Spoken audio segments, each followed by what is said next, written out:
also got some cool swag on right now. It's a fine line, and I like to ride it. And a lot of people say, well, what does that mean? What does that mean? It's a fine line. I like to ride it. And I like to talk about confidence versus arrogance, right? To be confident, you got to walk into the room. You got to own the room. You got to know who's the head motherfucker in charge, right? I'm in here. This is my house. This is what I'm doing. Doesn't matter who the fuck they are. You got to be the biggest and the baddest when you walk in, or you got to have that mentality and you got to have that kind of confidence. Now, it can come across as arrogant, and I'd rather be arrogant than fucking insecure. But you don't want to be arrogant where you're belittling people or you think you're better than people by saying things. I want you to think you're better than people and walk in. Like, you've got to have that mentality. Like, fuck this. I'm in here. This is my show. This is what I'm doing. I bring up, many times I've met some really cool people. Some of my heroes growing up, Barry Sanders, Calvin Johnson. I got to sit down with President Trump. I've done these things and I've been able to discipline myself to control the moment and not let the moment be bigger than what it is. But also, intriguingly to them, I'm able to have enough confidence and swagger where they're intrigued by me. Of course, I'm intrigued by them. It's President Trump. It's Barry Sanders. It's, whomever, Kevin O'Leary, these different people that you sit down and do things with. You're like, wow, that's pretty cool. I literally go in and say, and I have this mentality, like, they should be grateful and excited to meet me as much as I am them. I just like to even the playing field, right? It's very important because what happens so many times in life is we allow the moment to take us over. We allow what people's status is to really determine how we're going to act. I mean, think about it, right? You pull into a parking lot with whatever car you have, and if there's many more nicer cars than yours, in most cases, you're like, oh shit, it's kind of an embarrassing car. Or if your car is definitely the nicest and you're like, holy shit, I got the nicest car in the parking lot and you got a lot of swagger. It really and it's sad, but that's the life we live in. People are chasing likes more than they are love, more than they are money. It's like me, like me, like me, like me, which is fucking crazy. But it's the world we live in. And so I look at it as, I go through different periods of my life. When I first opened up my first business at 24 years old, and I was really insecure. I was nervous to be managing people that were in their 30s and had a college education and ran companies before. And here I am managing them. So I was very insecure about that. I struggled with it. I had to learn and adapt until I got pissed off enough and I ended up firing somebody in the middle of the office to kind of, put my foot down and show that I've got this. This is my fucking show. But I advise you, don't do that. Don't put yourself in that position where you have to be insecure and enough's enough and you snap. But I've been insecure, where when I've gotten the alarm business and all these other alarm dealers were fucking much larger than me. And I was like, oh, you feel less than sometimes. I mean, think of if you have a kid and, they go to school and they don't have the nice shit that some of the other kids have. I know I'd lived that. I had fake Tommy Hilfigers. I had a $300 car with the fucking top falling down, insulation going everywhere. I mean, I get it. People used to make fun of me for things I couldn't control. It's what motivated me. It's what fucking inspired me to really be like, fuck that. I'm going to go live a better life and fucking conquer, the moment and own the hour and the day. Like, I'm going to fucking do this shit. And when you allow things outside of that to dictate, and I'm guilty of it too. I'm not going to sit here like some of these fucking yahoos out here that think they're bigger than life and they're selling you bullshit. I'm not going to fucking sit here and blow smoke up your ass. There are times that I fucking go, fuck. I'm in the downers. I'm in the dumps. And I've allowed other things to control my personality. I've allowed other things to control my confidence. And you start questioning yourself and you start, struggling with things like, asking yourself those questions. It's kind of like with my solar company, right? With Pink Energy / Power Home. We built that from the ground up. We've always tried to do the right thing. Integrity, integrity, integrity. We were the darlings of solar, over 40 awards, fucking 40,000 customers installed solar in 5 NFL teams, blah, blah, blah, blah, blah. Like we were the face and the future of solar. Till we had a manufacturer's equipment issue with a manufacturer which was creating fires, and then later with their firmware governing and lowering what systems can produce. Therefore, customers felt they were defrauded because they bought something that wasn't working correctly because of the firmware update. Long story short, as we were building this company And, we're going through this. When things came out, bad news about all these complaints, which weren't, part of our bit, that we'd never had that. We had an A+ with the BBB for almost 8 years. Won every award under the sun. Shit, I won 20 awards myself. Our company won over 40. Started getting all this bad press and bad complaints. And what it did is I would have to have meetings with my team because they would feel defeated. They knew they were working their ass off and doing the right thing. But when you have bad news articles out there, media just, vomiting at the mouth of bullshit, the quickest grab they can get. Oh, look at this company. This is what they did rather than find out what's really going on, or consumers understanding. I'm not mad at them. They're confused. They're in the middle of this shit. And they're like, what the hell? Them not understanding what happened, or, and it goes out there, and it affected the morale of our team. It affected our team being able to have that swagger and confidence and credibility. They would get insecure. I would have to have meetings and go, guys, look, this is like the abusive child syndrome. If, you're a kid and you're told you're a piece of shit, you're a lowlife, you're a piece of shit, you're a lowlife, you can't do nothing right, you're a piece of shit, you're a lowlife, even though they're not, they start to question themselves and start to is that true? And I think a lot of times that kind of felt that way. Like, dude, do we suck? Why, it was just so overwhelming. It was like child abuse. It was just a blanket. You're winning all these awards and things. The sun shines out, solar's working, birds are chirping, the water's right. Everything's great in life. And then all of a sudden a fucking dark cloud comes over and just fucking hammers you, right? Just puts you on your ass and you don't know what you're going to do and you're struggling with it. And you're like, how do we deal with this? We didn't even have answers. The first fucking 60, 90 days of this nightmare, we didn't have answers of anything we're still investigating the shit. What the fuck is going on with these customers? But I had to stay calm and cool, right? Real leaders have to stay calm and cool.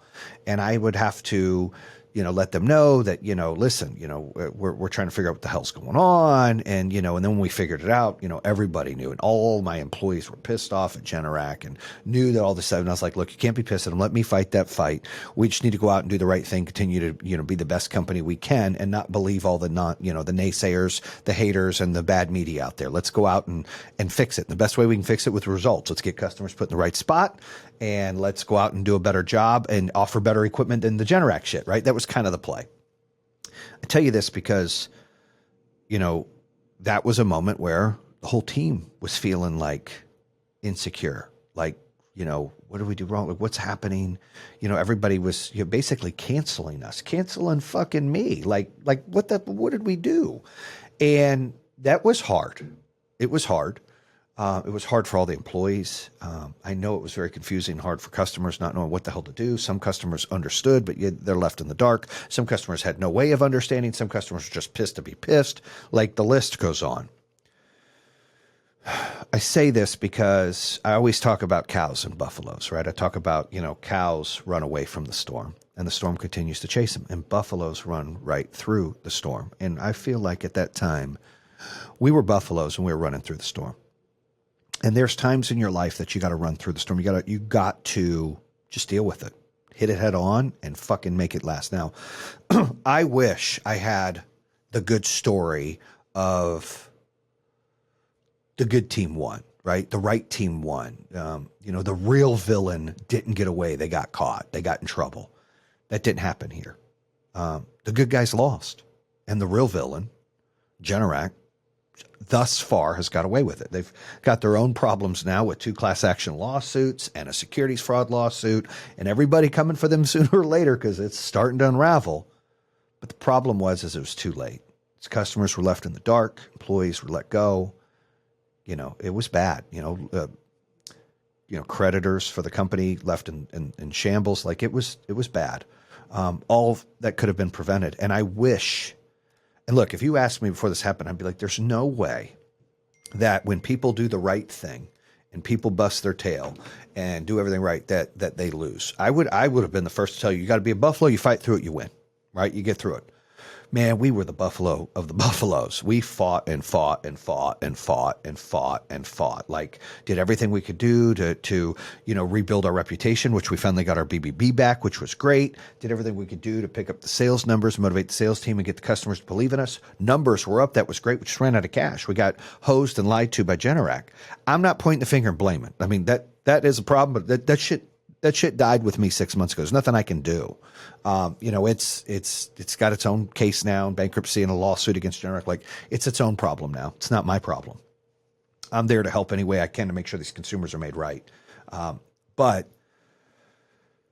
I say this because we were the buffaloes, and I'm a big believer. If there's times in life you got to be the buffalo, and you got to fucking hit it head on, right? And that's what we did, and we lost. And I talked about a podcast recently. Sometimes you lose, and when you lose, you actually win. Now, this loss hurt.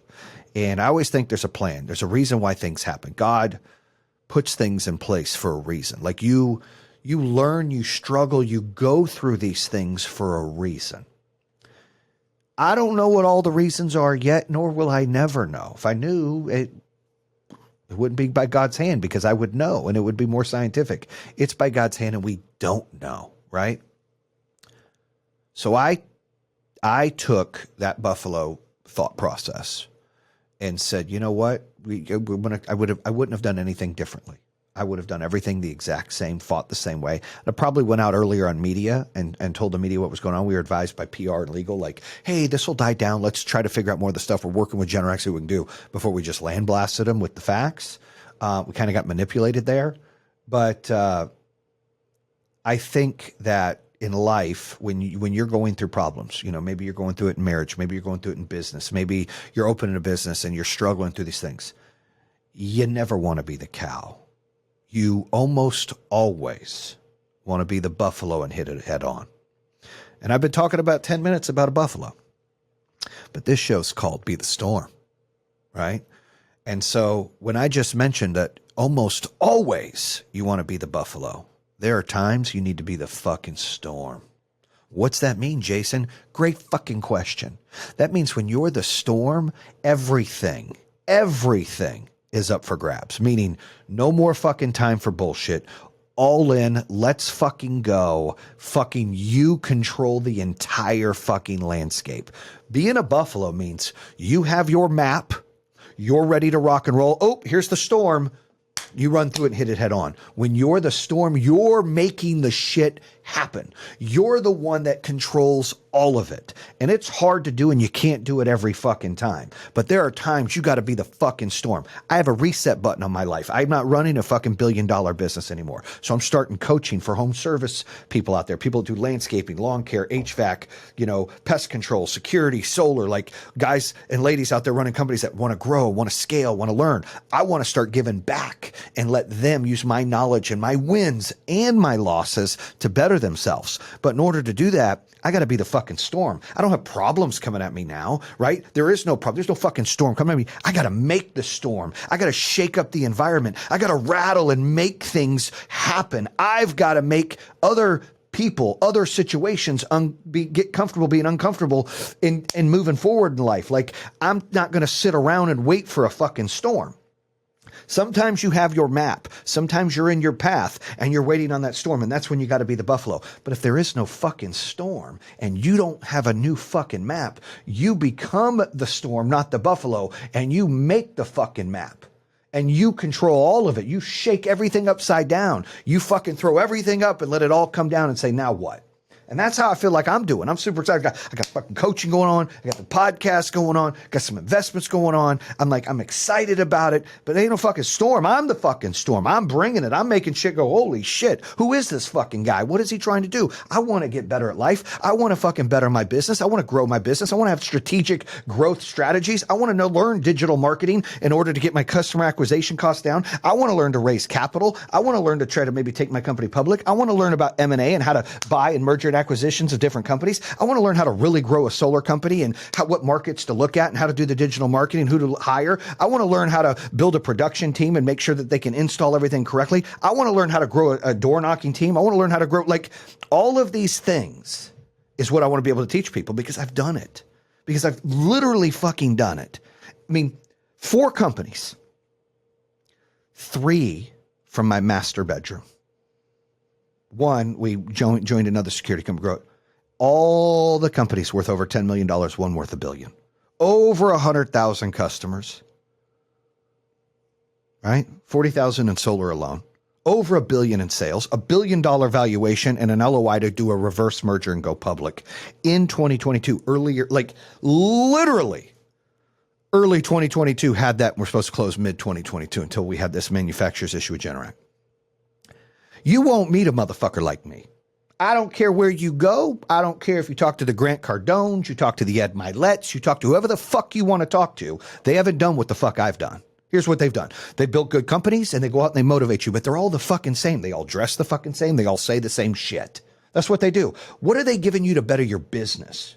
What are they giving you to fucking teach you how to grow, how to hire, how to build culture? You know, there's 3 reasons why people take a fucking job.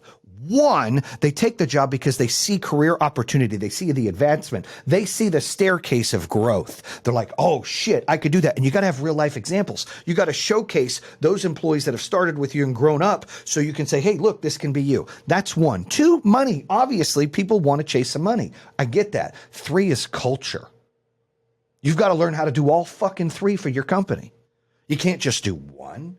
You got to do all 3. Well, what happens if you're just finding 1 way to market or 2 ways to market or 3 ways to market? What if you only live off door knocking and you have to deal with all these door knockers all the fucking time? And a lot of door knockers, listen, I've been in the door knocking business, especially in home security. Sometimes they're not the best people to have hired. Sometimes, you know, you get some good door knockers out there. I am not like I came from door knocking. There are good door knockers out there, but some of them aren't very good because they fucking make money. They go out and party. And then guess what? You're held by the short hairs to fucking make up for their shortcomings of not getting the numbers. And you're like, shit, because you were depending on them. You were handcuffed to them. You were held hostage to them. Or maybe you're in the fucking, you know, telemarketing business. You know, we used to have call centers, you know, that we worked with in Pakistan and China back in the home security business. So I'm very familiar with that. And lots of lawsuits with the do not call list. Like that shit fucking happens. So that's a whole nightmare in its own. But maybe that's what you're doing. Maybe you're hiring call centers to do it. Well, it's risky. It's very risky. It's not worth the reward, I can promise you. Maybe you're doing digital marketing, but you're scratching the surface. You're sitting there and you're like, fuck, like, how do I do this? Look, I learned on my own. I did that shit on Facebook and Instagram before it was cool.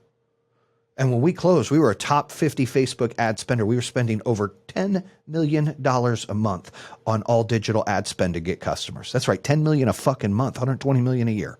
Do the math on that. You ain't met a motherfucker that spends money like that to grow their business.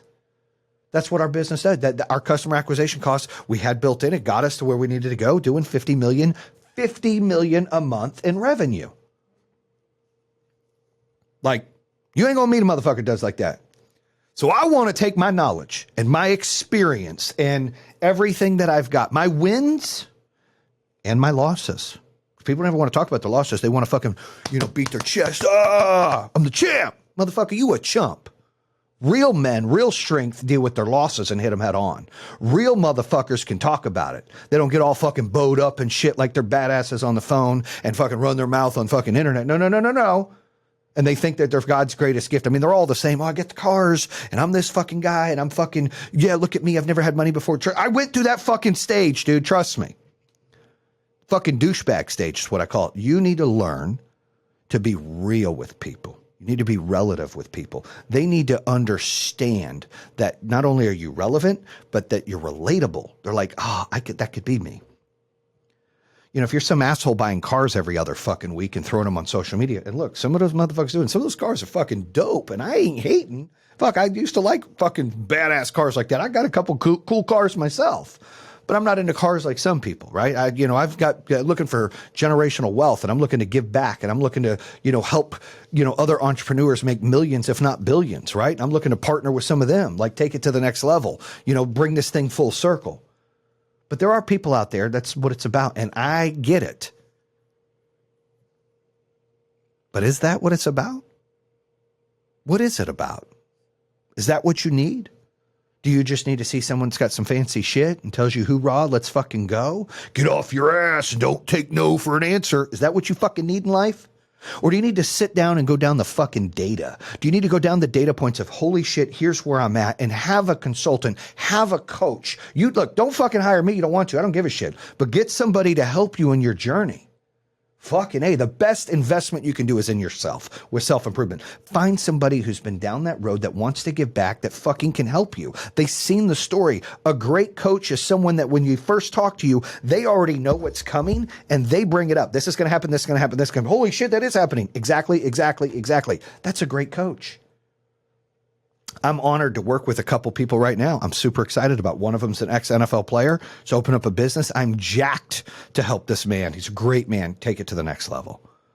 Got another entrepreneur out there that's building a big company, and he was flirting with another company out there who's struggling. He's wanting to learn more about digital marketing and how to, really scale his team and build up the culture.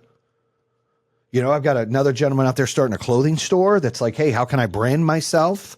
I've got another guy that's in solar that's like, hey, how can I really grow my business the right way? I've got two guys in home security that are looking to really take it to the next level and maybe jump into a different industry. And I've got an HVAC guy that I've got more than this. I'm giving you the guys that are on my head. So shout out to everybody else. But, these are the folks, the home service business, that's my specialty because that's all I know. Like, that's what I've done,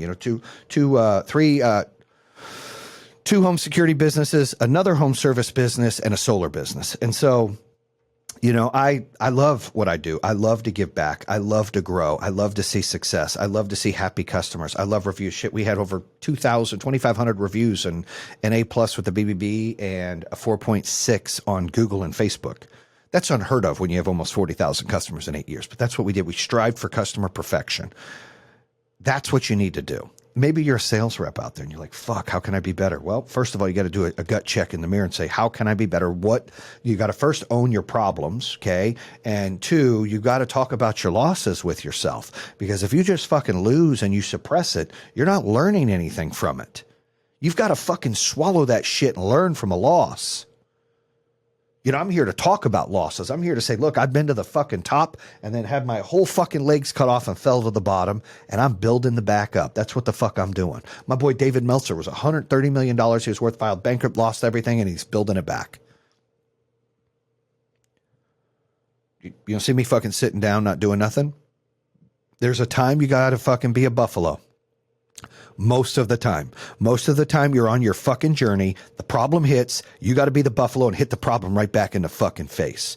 But in other times when your journey is lost, you don't know what you're going to do next. You don't have a path. That's when you become the motherfucking storm. You're going to make your path and create the landscape that you want. You're going to take your shit to the next level. You're not going to take no for an answer. You're not going to fucking make excuses. You're not going to procrastinate, waste fucking time. You're going to challenge yourself and push yourself. You need to get coaching so you can be held accountable. You're going to put down your fucking KPIs. You're going to put down your 30, 60, 90, 180 goals, and you're going to go fucking crush it. That's what you need to do. That's what you need to get out of my show. If anything else, you need to fucking get that out of my show. You need to be like, fucking A, that makes sense. Ding, the bell went off. I got to go out there and fucking do this. I don't care if you're a single mom or you're fucking stuck in a dead end job or you just opened a company and you're struggling or the fucking company is flourishing and you're doing 40, 50 million a year. Any one of those, I'm talking to all of you. You're hitting bumps, fucking do something about it. And if you're not hitting bumps, then start becoming the fucking storm so you can build the landscape up, because bumps need to come, because after you go through fucking battles, you get blessings. After you crush the battles, you get blessings.